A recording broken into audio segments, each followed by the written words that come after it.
હવે જ્યારે સપ્ટેમ્બરમાં પણ સાંબેલાદાર વરસી રહ્યો છે ત્યારે હવે આપને બતાવીએ કે આગામી 7 દિવસ કેવા રહેશે, આપના જિલ્લામાં વરસાદ કેવો છે તે આપને બતાવીએ।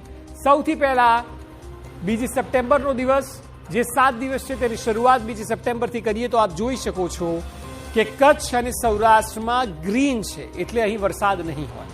એ સિવાય આપ ખાસ કરીને જુઓ સૌરાષ્ટ્રમાં અમરેલી, ભાવનગર આ બંને જગ્યાએ યલો એલર્ટ છે, તો મધ્ય ગુજરાતમાં ખાસ અમદાવાદ જુઓ, ખેડા, આણંદ જુઓ, ત્યાં યલો એલર્ટ અપાયું છે। સાબરકાંઠા, અરવલ્લી અને મહીસાગરમાં યલો છે। એ સાથે જ આપને દક્ષિણમાં તો સુરતમાં રેડ એલર્ટ જોવા મળી રહ્યું છે અને આસપાસના તમામ જિલ્લાઓમાં પણ ઓરેન્જ એલર્ટ જોવા મળી રહ્યું છે। એટલે આ બીજી સપ્ટેમ્બરની વાત થઈ।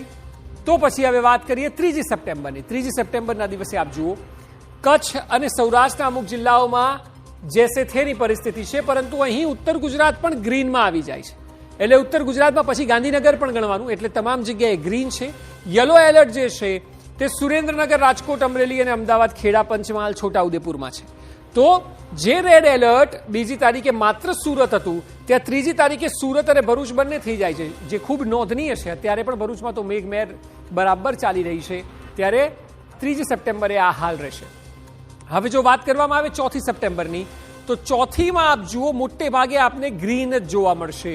એટલે ચોથી તારીખે એકંદરે લગભગ 60% ગુજરાતમાં રાહત છે। જે જગ્યાએ વરસાદ છે ત્યાં ઉત્તર ગુજરાતના કેટલાક જિલ્લા છે, કચ્છ છે, અને એ સિવાય નવસારી અને વલસાડ, સિવાય સુરત અને ડાંગ।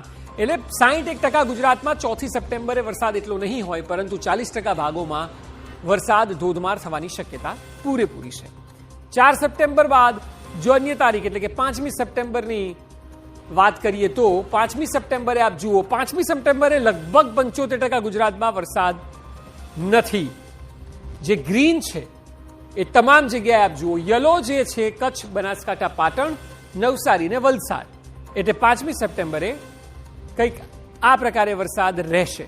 એટલે આપ જોશો તો બીજી તારીખથી લઈને 5મી તારીખ સુધી જે મેં આગાહી કરી, એ સિવાય હવે આપ જુઓ મારી પાછળ જે આપ જોઈ રહ્યા છો, ગુજરાત તરફ જે સિસ્ટમ આવી રહી છે તે ફરી એકવાર આપ જુઓ મધ્યપ્રદેશ થઈને આવી રહી છે।